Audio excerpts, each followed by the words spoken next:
2, 1. 7 things you don't really need to know, but probably should.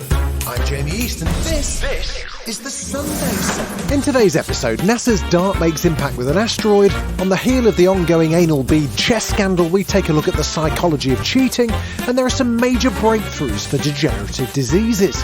But first, after a 5-year voyage around the Atlantic and Pacific Oceans, it was on this day in 1836 that Charles Darwin returned to England. The findings from this trip would lead to the career-defining theory of evolution. 7. Can mankind deflect an asteroid on a collision course with Earth? 3, 2, 1. Oh my gosh. Oh, wow. Well, now with more confidence than ever, we can say yes. Awaiting visual confirmation. And we have impact. A giant leap for humanity in the name of planetary defense. That was the joyous sound from Mission Control as NASA successfully crashed its DART spacecraft into an asteroid. Dimorphos, the space rock that NASA sent its spacecraft towards, was no threat to Earth, but it was a test to see how we'd deal with one if that were the case. This is what DART system engineer Dr. Elena Adams had to say after the impact. I definitely think that, as far as we can tell, our first planetary defense test was a success, and I think we can clap to that, everyone.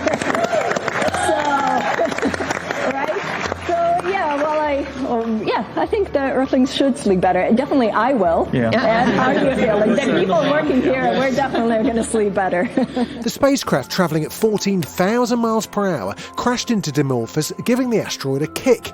This changes its speed by just a fraction, only about 1 millimetre per second, but this is enough to alter its orbit. Now scientists are monitoring this from Earth to see if it worked. Here's Dr. Nancy Chabot. As coordination lead for the mission, she explained the next steps at a NASA media briefing. DART really is just the start. It's just the first planetary defense test mission. It was spectacular and it's accomplished, and we'll figure out how effective it was. That's really what we're going to learn in the next weeks to come. All right, we hit this asteroid. Now, how effective was that at deflecting it, and what would that mean for using it? DART's mission success is a huge deal. Whilst this asteroid doesn't pose a threat to us, it does give the first understanding of how we could prevent a deadly asteroid hit if we discovered one in the future. In terms of what we might find out in the weeks and months ahead, there's still a lot to process. Emily Lakdawala is a planetary scientist and shared her thoughts with BBC News. What we don't know yet is whether it successfully slowed the orbit of the asteroid moon around the main asteroid, and that's what we have to wait for telescopes on the ground and in space to follow up and find out if the moon slowed down in its orbit. We've a little while before we know the full impact of the mission, but the good thing is the asteroid NASA hits just a harmless space rock. But that may not always be the case. There is definitely a large asteroid that will hit Earth someday. Now, whether that someday is in 10 years, 100 years, 1,000 years, we haven't discovered yet an asteroid that is on a path that will definitely hit Earth.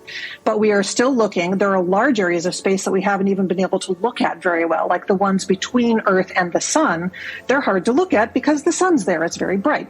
And so while there are plans to continue searching, we don't yet have the practical ability to prevent one of these potential disasters should we discover one. And this is the very first step. It's the very first experimental step in understanding what we would need to do to divert the path of something we discovered in the future.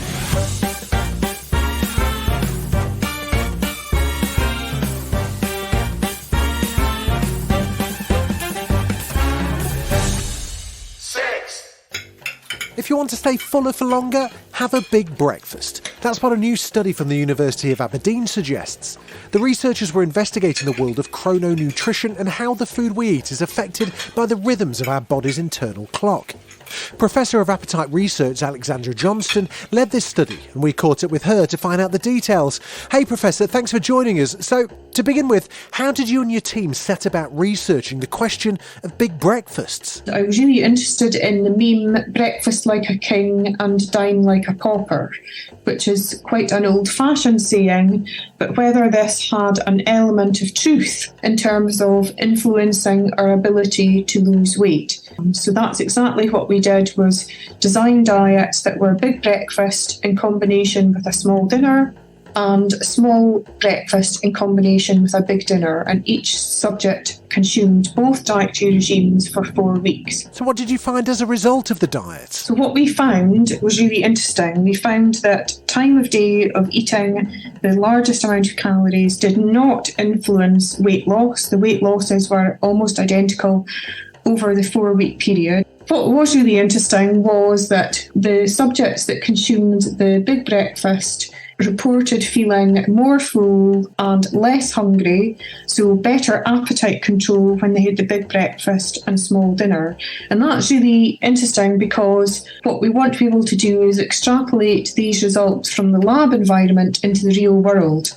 And we know in the real world that people find it difficult to lose weight because they feel hungry. What are the implications? How does this apply to real life? Really, what we want to be able to do is give a toolkit or dietary strategies to people to help them lose weight. And certainly our study results would suggest that having a big breakfast is a really good way of controlling appetite, and it means that you're less likely to snack or grab something that's high in calories later in the day. And it would be interesting to do some more future research to look at the mechanisms for that. Most of us end the day with a big dinner, or we snack throughout the day, so the results are in contrast to, well, most of our eating habits. Does that mean that we could all benefit from breakfasting like a king and dining like a pauper? So I think when we breakfast like a king, I'm thinking about total amount of calories, but of course diet quality is also really important. So you do need to think about what you're going to be consuming for that big breakfast,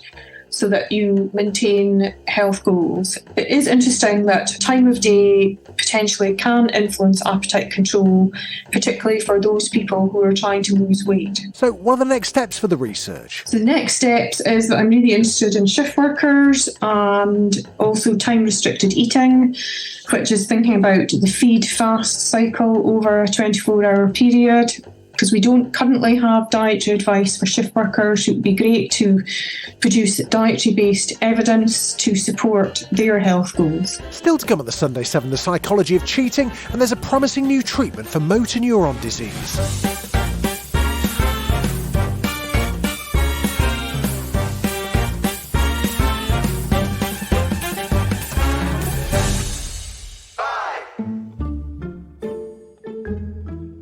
In the past few weeks, a peculiar story about chess has been making the rounds. The world's top chess player, Magnus Carlsen, branded US team prodigy Hans Niemann a cheat. So how does one cheat in chess? Well, Carlsen says his opponent cheated using vibrating anal beads. Yeah. Whilst Niemann strongly denied the cheating accusations, it did get us thinking, actually, not necessarily about anal beads, but why do we cheat? We wanted to know more about the psychology of cheating, so we asked an expert of cheating, not anal beads. My name is Corey Butler, and I'm a professor of psychology at Southwest Minnesota State University. Specifically, I look at hyper-competitiveness and competitive attitudes. We heard Professor Corey's a bit of a chess player, so the first question we had to ask was whether he'd ever cheated in a game. No, I haven't had the technology, I suppose. I mean, people cheat in all areas of life, not just online chess games. But what drives us to actually cheat? Professor Corey says temptation is a huge factor. People have things that they want. People want to be able to get ahead. People want to be able to do something with less effort. And so there's always that temptation to cheat. Now, some of us are better at resisting temptation than others. But probably the majority of people at some time or another will take advantage, will bend the rules, will cheat, even just a little. And who cheats? Well, there are generally 3 types of people when it comes to pulling the wool over people's eyes. There's probably people that just never cheat, and they're probably a minority. And then, then we also believe that there's people that are really compulsive cheaters, really pervasive cheaters and liars, and that associates with a lot of antisocial personality characteristics, and that's kind of on the dark end. But then you've got a lot of people in the middle who might be tempted, people who might occasionally, again, cheat, tell a white lie, bend the rules slightly in their favor, and so that's probably the most interesting group, and probably the largest group of people too. Universally, people seem to dislike cheats, but most of us seem to do it anyway. Why? Most of us have a conscience. Most of us have that little bit of a moral issue, and that creates some barriers to cheating. On the other hand, most of us will succumb to temptation even when we know we shouldn't do something. I mean, think about like eating too much junk food. I mean, I shouldn't do that. I don't necessarily want to do that, but sometimes we fall into temptation. So I think we can view it in that kind of way: failure to resist temptation, failure to have impulse control in some of these cases. We're taught not to.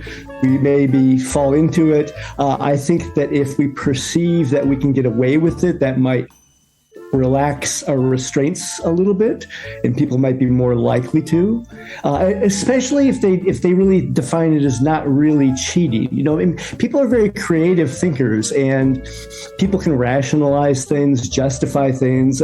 It's just this once. It's not really cheating. I'm just going to do this one time, and I think that's where a lot of that sort of more common kind of cheating maybe takes place. In the chess cheating scandal, one of the two players admitted to having cheated in the past. So how do cheaters justify their behaviour and just keep doing it? The more we justify something to ourselves, the more we can. I think that when people start cheating, I think that it just becomes easier. The next time's easier, isn't it? You can sort of fall into that trap.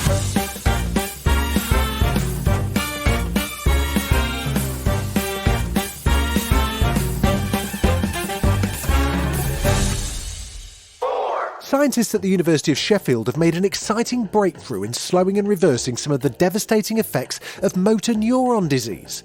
It's a new drug trial using a type of medicine called gene silencing. Experts are stressing that it's not a cure, but they've described it as a real moment of hope for people living with this awful disease. Developed by US biotechnology company Biogen, the drug tofersen targets a defective gene called SOD1, which causes about 2% of cases of MND.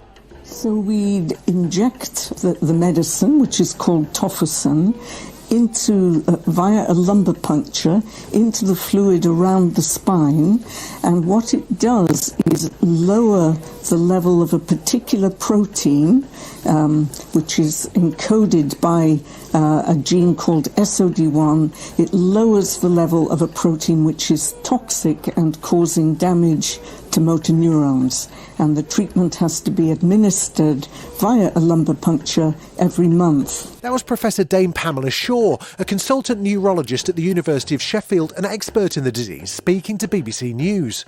Although only a small proportion of the 140,000 new cases diagnosed worldwide each year could benefit from the new drug, experts on the disease have welcomed the results as a potential turning point. Les Wood from South Yorkshire was the first British participant in the trial, and over a period of a year, he's seen some amazing results. I've done many trials over the last good number of years, and this is the first trial where patients like Les have been reporting improvement in their muscle function. Les has noticed after about 12 months in the trial the discomfort in his lower limbs was gradually getting better, and we've had other patients in the trial reporting similar improvements. Some patients, though, just report a stabilization, that they're not deteriorating as they were before they went in the trial. Others, perhaps with more rapidly progressive disease, still do change, but perhaps not as rapidly as they were before they went into the trial. So a very positive milestone, I think, in terms of new treatments to protect motor neurons and to improve the outlook for MND patients. Still to come on the Sunday 7 is bad news for the Swiss Alps and a drug trial breakthrough for Alzheimer's disease. Right after this. You're listening to the Sunday 7. Follow us for your weekday news espresso, or even try our Ireland edition. It's in all the usual places.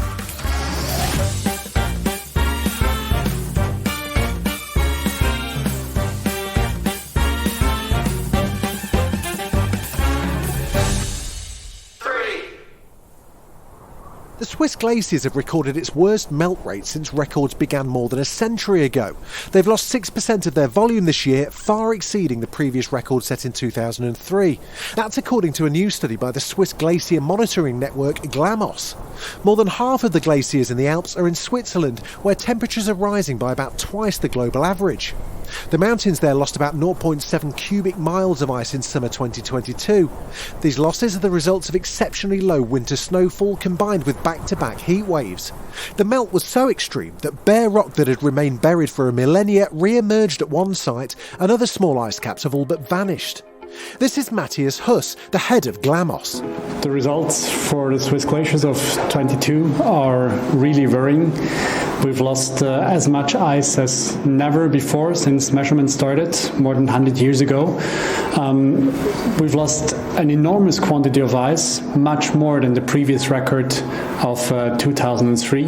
If greenhouse gas emissions continue to rise, the Alps glaciers are expected to lose more than 80% of their current mass by the year 2100. But according to a 2019 report by the UN Intergovernmental Panel on Climate Change, many will disappear regardless of emissions action taken now, thanks to global warming baked in by past emissions. We knew with climate scenarios that this situation would come at least somewhere in the future, and realizing that the future is already right here, right now, this was maybe the most surprising or shocking experience of this summer. Whilst we can't do anything to reverse what's happening, the report stresses that with serious global efforts to reduce greenhouse emissions, about a third of the ice could be saved. But if nothing's done, with a rate of acceleration that's been monitored, all of these glaciers will be gone by the end of the century, and Switzerland will look like a very different place.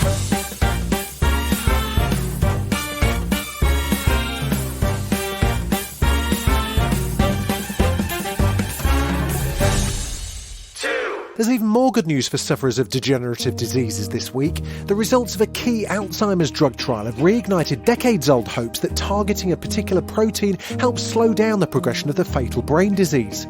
Drug makers Biogen and iPsycho say their experimental drugs significantly slowed down progression of the disease by 27% compared to a placebo. These impressive results offer the promise of effective treatment to desperate patients and their families. The report of this successful phase 3 trial in early Alzheimer's disease will change the landscape of Alzheimer's treatment in this country and worldwide. Dr. Lawrence Honig, professor of neurology at Columbia University Medical School, was one of the investigators on the trial. What's significant about it is that given at the doses it was given, in the fashion it was given, over the time period it was given, and to the people it was given, in this diverse population, it did manage to slow down the clinical progression. Functionally and cognitively, it seems they did better.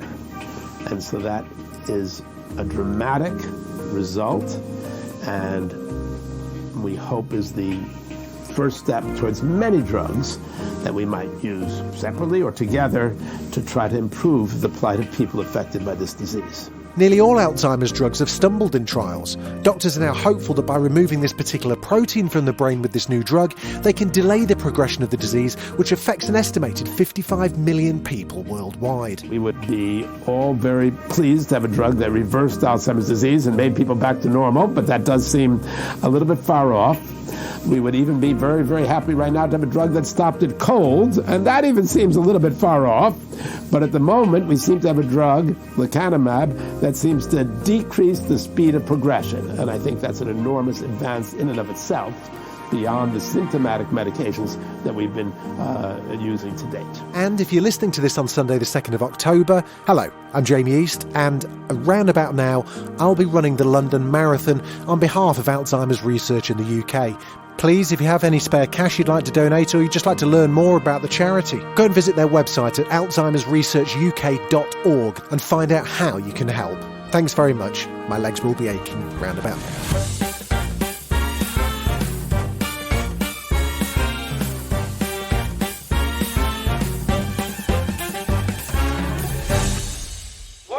Have you ever wondered how many ants there are in the world? Well, the answer is 20 quadrillion, and that's just a conservative estimate.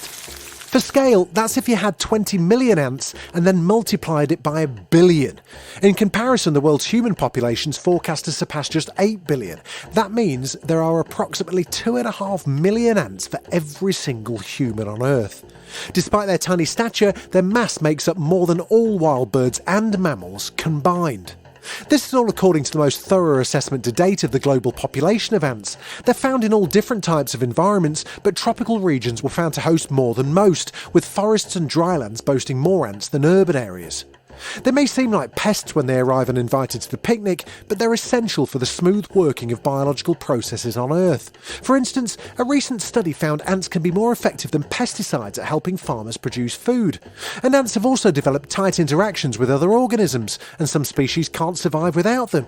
With the amount of organic matter that ants transport, remove, recycle and eat, we ought to extend a little thanks to Earth's 20 quadrillion tiny ecosystem engineers. This has been the Sunday 7. Wherever you're listening, do us a favour and hit the follow button. We'll be back tomorrow at 7 a.m. with the regular Smart 7. Have a great rest of your weekend. Written, produced and published by Daft Doris.